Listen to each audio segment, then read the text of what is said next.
supermarket janitor. My name is Carlos, and I've been working as a night shift janitor at a 24-hour supermarket called Greenway Market for 3 years. It's a massive store on the edge of town, with endless aisles of canned goods, frozen foods, and flickering neon lights that hum like a swarm of insects. During the day, the place is chaotic, customers pushing carts, kids running around, and the constant beep of cash registers. But after midnight, when the last shoppers leave and my shift begins, it's just me, the empty aisles, and a silence so thick it feels like the store is holding its breath.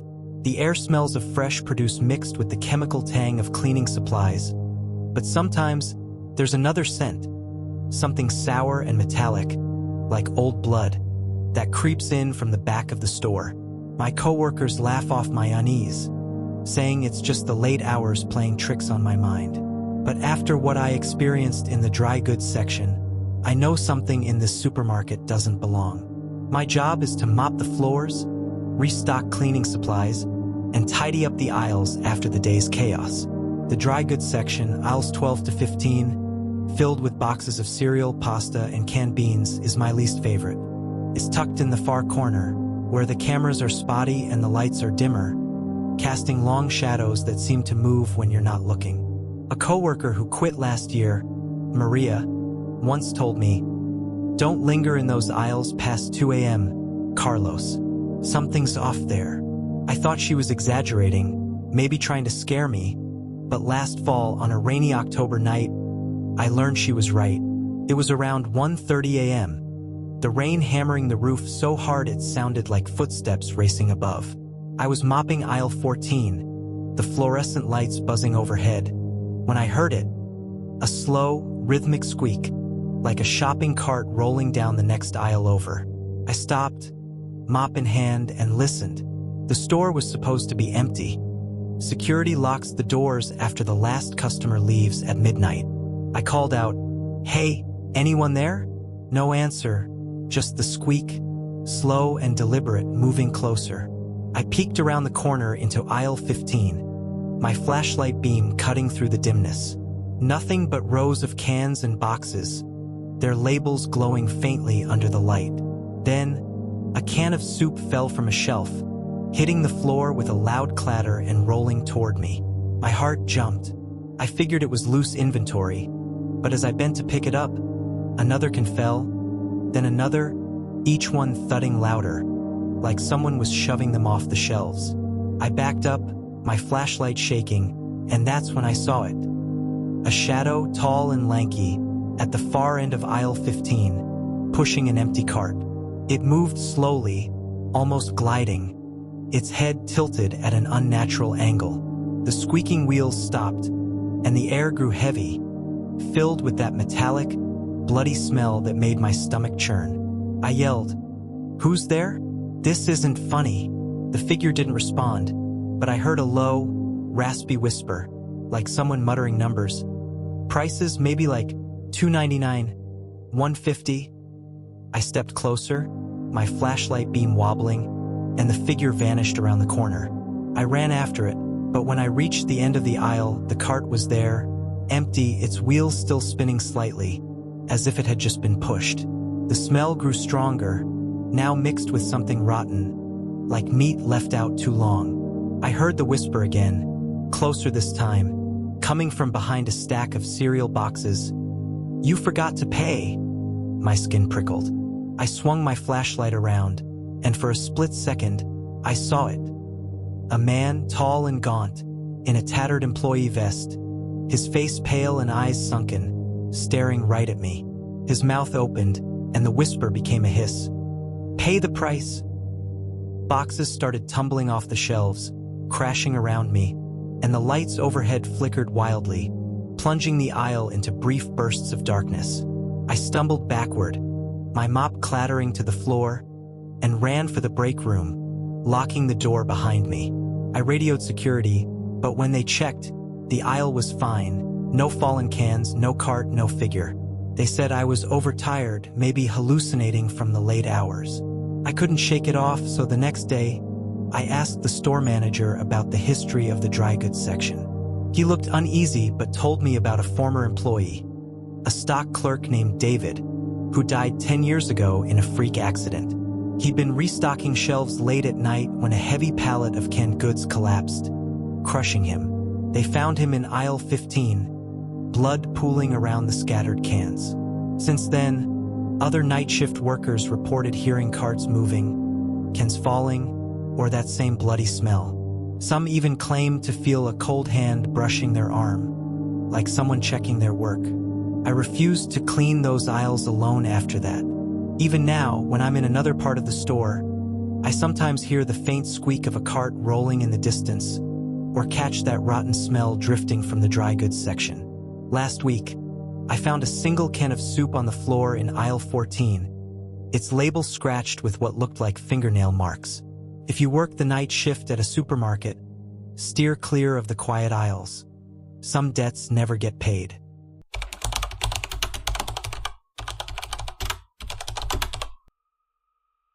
Hospital janitor. My name is Mark, and I've been working the night shift as a janitor at St. Mary's Hospital for over 5 years now. The hospital is on the outskirts of the city, an old building constructed in the 1940s. With gray concrete walls and endless corridors that stretch like infinite tunnels. During the day, the place is bustling with the sound of doctors' footsteps, the rolling wheels of medicine carts, and the faint chatter of patients. But at night, from midnight until dawn, it transforms into something entirely different. A silence so profound that you can hear your own heartbeat pounding in your chest. The sharp smell of disinfectant mixes with the musty odor from the ancient ventilation ducts. And sometimes, there's a stranger scent, something more unsettling, like the faint whiff of decaying flesh drifting from some distant corner. My daytime colleagues often joke that night is when the wandering souls wake up to play, but I know they're just masking their fear with humor. As for me, I've seen enough to know that not everything is a joke. My shift starts at 11 p.m. I push my cleaning cart through the hallways, mop the floors, empty trash from the empty patient rooms, and occasionally head down to the basement for replacement supplies. The basement is a place everyone avoids. It's buried deep underground, with cracked concrete stairs leading down to a labyrinth of old file storage rooms, thick with dust and cobwebs. The fluorescent lights there always flicker, as if the wiring isn't strong enough to keep them steady. My old colleague, a retired gentleman named Joe, once whispered to me during shift change, "Don't go down there alone after midnight, Mark. There are things down there that don't belong in this world." I laughed it off, thinking he was just superstitious. But then, one winter night a few months ago, everything changed. It was a routine shift, with heavy rain pounding outside, the drops drumming on the tin roof like incessant knocking at the door. I was cleaning the ICU room on the second floor when I got a call from my boss. "Mark, go down to the basement and grab a few boxes of medical gauze. The upstairs stock is out." I sighed, grabbed my backup flashlight because I knew the lights down there were unreliable, and headed down the stairs. The air was colder than usual, as if someone had opened a massive freezer door. The last step creaked under my foot, and as I pushed open the basement door, a blast of icy wind rushed out, carrying the scent of damp earth and something else, something metallic and stale, like old blood. I flicked on my flashlight, sweeping it around the main storage room, towering metal shelves stacked with yellowed file boxes, their faded labels marking dates from decades ago.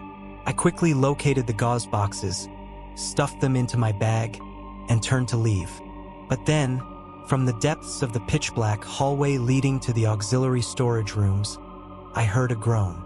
At first, I thought it was wind seeping through the vents, but no, it was clearer, faint and drawn out, like a patient weakly calling for a nurse. "Help! Please!" My heart raced. I shouted, "Anyone there? Is someone down here?" No response, just the groan repeating, a little closer this time. The overhead fluorescence flickered wildly, casting strobe-like flashes on twisted shadows crawling across the walls. I took a few steps into the hallway, my flashlight trembling in my hand, and the air grew heavier, as if someone was breathing right behind me. Then, an icy hand touched my shoulder.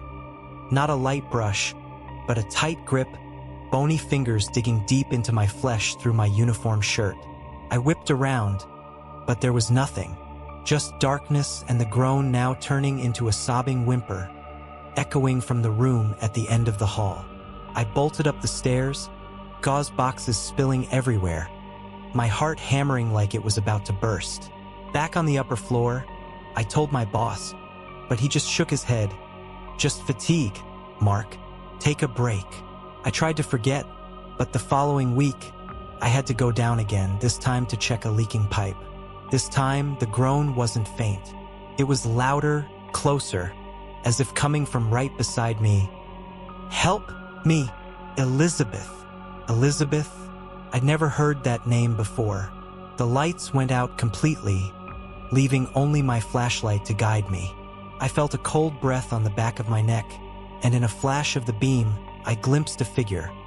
A gaunt woman in an outdated patient gown, her face pallid with sunken eyes staring straight at me. She whispered, "They left me here, to die alone." I screamed and fled, slamming into a metal shelf, blood trickling from a gash on my arm. After that night, I couldn't sleep. I asked my boss about the basement's history. Reluctantly, he told me, 30 years ago, a patient named Elizabeth Harlan suffered a medical mishap.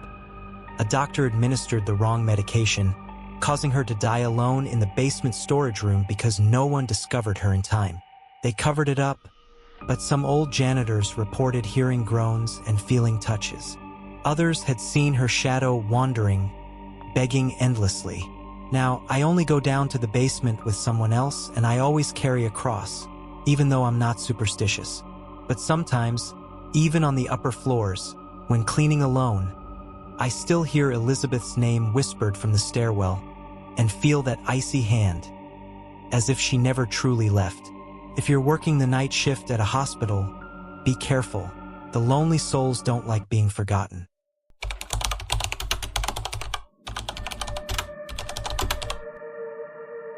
School janitor. My name is Sarah, and I've been a night shift janitor at Lincoln High School for 4 years. The school is a sprawling, aging complex built in the early 1970s, with long corridors lined with chipped paint and classrooms that feel frozen in time. During the day, it's alive with the chatter of students, the squeak of sneakers, and the hum of fluorescent lights. But after midnight, when my shift begins, it's like stepping into a different world. A place so quiet you can hear the faint hum of the old ventilation system, or sometimes something else entirely. The air carries a sharp mix of chalk dust, cleaning chemicals, and something sour, like rotting fruit, that seems to linger in certain corners.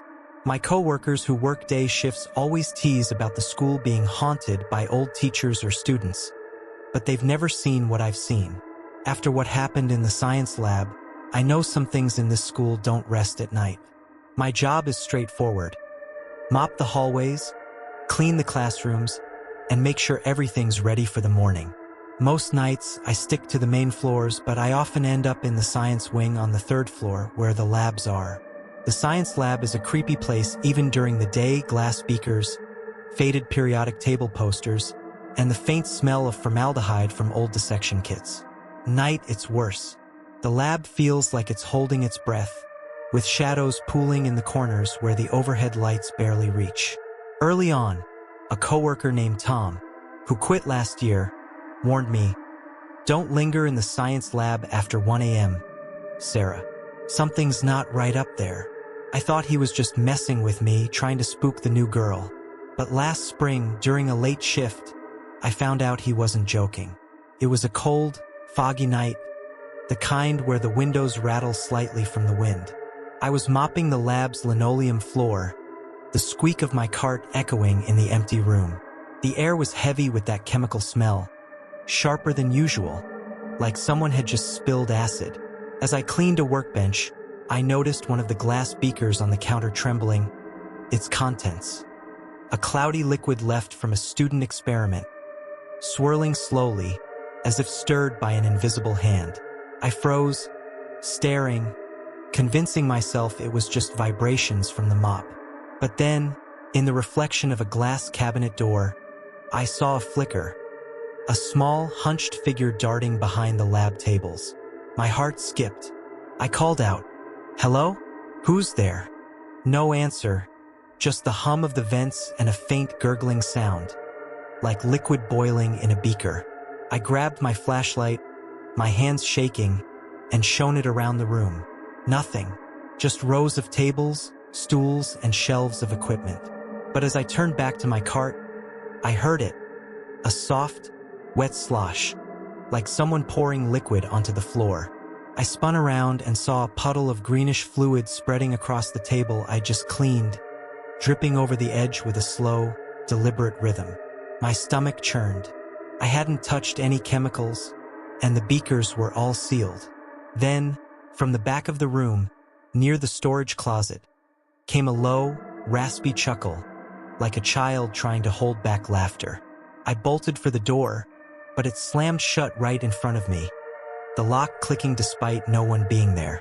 My breath caught in my throat as the chuckle grew louder, now coming from inside the closet, accompanied by a scratching sound, like nails scraping wood. I yanked at the door handle, but it wouldn't budge. The air grew colder, the chemical smell now mixed with something rancid, like spoiled meat. Behind me, the gurgling intensified, and I heard a whisper, a faint, high-pitched voice saying, "Stay! Let's finish the experiment." My flashlight beam caught the closet door creaking open an inch, revealing a sliver of darkness and the glint of two small, reflective eyes staring out. I screamed, pounding on the lab door until it finally gave way, and I stumbled into the hallway, my mop clattering to the floor. I radioed security, and when they arrived, the lab was normal. No puddle, no moving beakers, no eyes. They said it was probably exhaustion or a prank, but I knew what I saw. The next day, I asked the head janitor about the lab's history. He hesitated, then told me about a student, a boy named Michael who died 15 years ago in a lab accident. He'd been working alone after hours on a chemistry project, mixed the wrong chemicals, and caused an explosion. They found him near the storage closet, burned beyond recognition. Since then, other janitors reported strange things.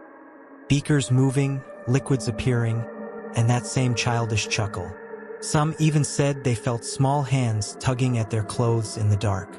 I refused to clean the lab alone after that. Even now, when I pass the third floor, I hear faint gurgling or scratching from behind the lab door, and sometimes late at night I catch a whiff of that rancid smell, like Michael's still there, waiting to finish his experiment with someone new. If you work the night shift at a school, stay out of the science lab. Some mistakes don't stay buried.